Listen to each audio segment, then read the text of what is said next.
Good evening, everybody, and the respected dignitaries on the dais. Thank you for the introduction. पर मैं अपना introduction brief में आप सबको फिर एक बार डिटेल में बताना चाहती हूँ.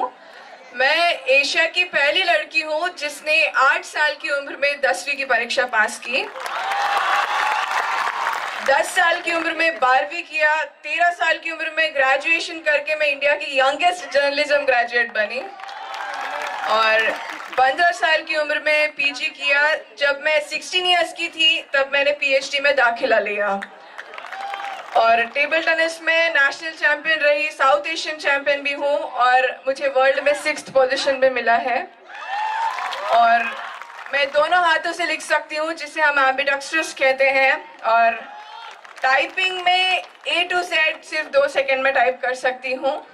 और मैं एक पियानो प्लेयर और सिंगर भी हूँ. जैसे कि आप सबको पता है कि मैं हैदराबाद से हूँ, तो हैदराबाद की जो बिरयानी होती है वो सिर्फ 25 मिनट में बना सकती हूँ. तो मैं कहना चाहती हूँ कि खुशी उन्हें नहीं मिलती जो अपने शर्तों पर जीते हैं, खुशी उन्हें मिलती है जो दूसरों की खुशी के लिए अपने जिंदगी के मायने बदल देते हैं. और आज हम सब बहुत खुशनसीब हैं कि सब खुशनुमा हस्ती हमारे बीच है, तो मैं उन्हें सलाम करती हूँ. नेक लोगों की सोबत में हमेशा भलाई ही मिलती है. जब हवा फूलों से गुजरती है तो वो भी खुशबूदार हो जाती है.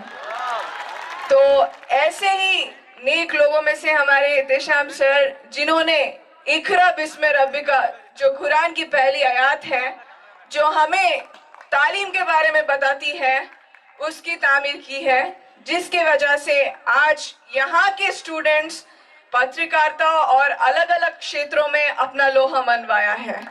तो एक बार जोरदार तालियां होनी चाहिए मैनेजमेंट के लिए. मुझे तालियों की आवाज सुनाई नहीं दे रही, जोर से. यस. तो इल्म की वजह से दोस्तों में इजाफा होता है, और यहाँ पे जितने भी लड़कियां हैं उनसे मैं ये कहना चाहती हूँ कि ऐश्वर्या राय बनना है तो एक बुलंद नसीब चाहिए, पर मदर तेरेसा बनना है तो एक नेक दिल चाहिए. और यहाँ पर बैठे हुए सभी लड़कियों में वो खूबी है, मैं ये मानती हूँ. क्यों? और सिर्फ नेक दिली को निखारना चाहिए, और ज्यादा सजने संवरने के बाद में भी मिट्टी में मिलना है. अगर आप रूह को संवारोगे तो उसे रब के पास जाना है.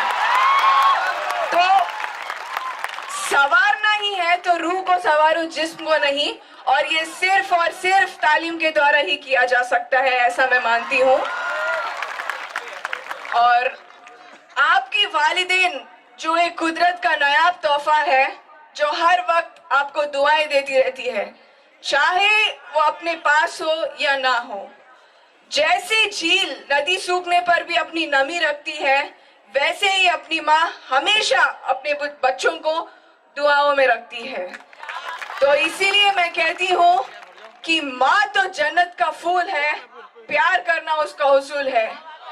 दुनिया की मोहब्बत फिजूल है, माँ की हर दुआ कबूल है. माँ को नाराज करना इंसान तेरी भूल है, माँ के कदमों की मिट्टी जन्नत की धूल है. और मैं कहना चाहती हूँ कि अपनी जबान की तेजी उस पर मत चलाओ जिसने तुम्हें बोलना सिखाया. जैसे कि मैंने अपना जो स्कूलिंग है वो पुराने शहर के चंद्रन गुट्टा का जो सेंट हिल स्कूल है वहां से किया. तो वहां के जो हमारे जो चेयरमैन थे आजम सर और सादिक सर, उन्होंने नमाज की फिक्र अपने पर फर्ज कर ली और दुनिया के फिक्र से आजाद हो गए. और आज कामयाबी उनकी कदम चूम रही है. और मैंने उन्हें गर्मियों में रोजों में देखा और एक प्रोफेशनल एजुकेशनिस्ट की तरह भी देखा, और सर्दियों में वजू करते देखा, जो आज उनके मशहूर और मारूफ होने की एक वजह है. तो आप भी अगर उनके नक्शे कदम पर चलोगे तो जरूर कामयाब हो जाओगे. क्योंकि अक्सर मैं हमेशा बताती हूँ कि फजर, जोहर, असर, मगरिब और इंशा 5 वक्त की नमाज है. अगर आप फजर सोने में, जोहर नौकरी में, असर चाय में, मगरिब रास्ते में और ईशा टीवी पर काटते हैं तो आपको समझना होगा कि आपकी जिंदगी भी कटने वाली है। क्योंकि जो इंसान नमाज के सजदों में ज्यादा झुकते हैं उसे जिंदगी में किसी के सामने झुकना नहीं पड़ता, ऐसा वो मानते हैं। इसलिए आप भी नमाज पढ़ने के पाबंद रहो। और आज यहाँ पे देखकर मुझे लग रहा है कि मेहनत अच्छी हो तो रंग लाती है, मेहनत गहरी हो तो सबको भाती है, मेहनत नादान हो तो टूट जाती है, पर अगर मेहनत मौलाना आजाद नेशनल उर्दू यूनिवर्सिटी के स्टूडेंट्स और टीचर्स जैसी हो तो इतिहास बनाती है। मैं जानती हूँ कि जिंदगी दूसरा मौका नहीं देती और अनजान को पनाह भी नहीं देती, लेकिन हमारे शाजी जमान सर ने तो कई लोगों को पनाह तो दी है और पहचान भी दी है। और जब से मैंने सर को देखा है तो मुझे लगा कि सर की दो चीज खास है, एक उनकी खामोशी और दूसरी उनकी मुस्कान। खामोश रहकर वो मसलों से दूर रहते हैं तो मुस्कुराकर मसलों को हल कर देते हैं। तो वो आज हमारे बीच है, हम सब के लिए बहुत बहुत खुशनसीबी की बात है। मुझे लग रहा है तालियों की आवाज कम हो रही है। मैं आपको बताऊंगी कि मैं why I am asking you to clap frequently. क्या आप जानना चाहते हैं मैं क्यों बोल रही हूँ? आपको सुनाई नहीं दे रहा तो सुनिए। Claps are fat free, sugar free, tax free, GST भी नहीं है, absolutely free of cost, relieves pain, so please be clapping and laughing always. तो मैं आप सबको ये भी बताना चाहती हूँ कि आप दोस्तों को ज्यादा प्यार और समय देते हो लेकिन टीचर्स को कम मानते हो, क्योंकि अगर आपके दोस्त हीरे के समान है तो टीचर्स सोने के समान है। क्योंकि जब सोने में दरार आती है तो आप उसे वापस रूप रंग में ले सकते हो लेकिन हीरे को नहीं। इसीलिए टीचर्स को हमेशा अपने दिल से जोड़े रखो। और ये भी बताना चाहती हूँ कि टीचर के सामने हमेशा अपना सर झुकाकर रखो। रब की कसम जिंदगी भर आप सर उठाकर शान और शौकत से जी सकोगे। और फोन और टीवी मैं मानती हूँ एक बुरे दोस्त के समान है, क्योंकि और बुरा दोस्त उसी आग के समान है, जब जलता है तो साथ लेकर जलता है और बुझता है तो हाथ काले कर देता है। तो ऐसे दोस्तों से हमें दूर रहना चाहिए। और मैं आप सबसे कहना चाहती हूँ कि पीपल की पत्तों की तरह मत बनो जो वक्त आने पर सूख जाते हैं, बनो तो मेहंदी की पत्तों की तरह जो खुद पिसकर भी दूसरों की जिंदगी में रंग भर देते हैं। और ज्ञान आपको शिक्षा आपको मतलब मैं ये बता रही थी, अभी सर ने भी बात किया कि हमारे सीआरपीएफ के जो जवान हैं उन्होंने शहीद हुए हैं वहां पे पुलवामा में। तो उनके लिए मैं कहना चाहती हूँ कि ये धरती, ये गगन, ये वतन न बेच देना। शहीदों ने जान दी है वतन के वास्ते, शहीदों के कफन न बेच देना। और जिंदगी में मिलते हैं आशिक कहीं, पर मुल्क से खूबसूरत कोई सनम नहीं होता। सोने में भी लिपट मेरे शासक कहीं, पर तिरंगे से खूबसूरत कोई कफन नहीं होता।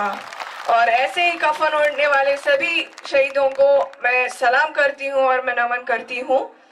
और मैं आप सबसे ये कहना चाहती हूँ कि लोग कहते हैं पैसे रखो बुरा वक्त में काम आएगा, पर मैं कहती हूँ तालीम रखो बुरा वक्त कभी नहीं आएगा। और खुश नसीब वो नहीं होता जिसके नसीब अच्छे होते हैं, बल्कि खुश नसीब तो वो होता है जो अपने नसीब से खुश है।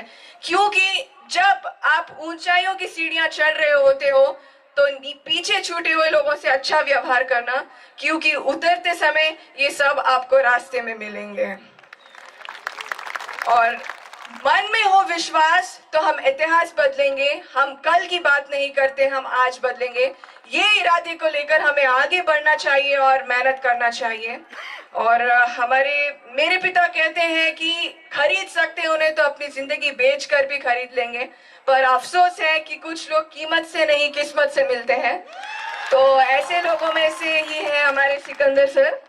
सर का मानना है कि छू ले आसमान जमी की तलाश न कर, जी ले जिंदगी खुशी की तलाश न कर, तकदीर बदल जाएगी मेरे दोस्त, मुस्कुराना सीख ले वजह की तलाश न कर।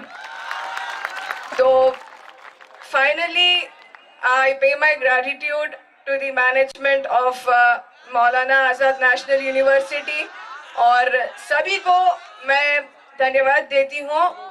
और एक सॉन्ग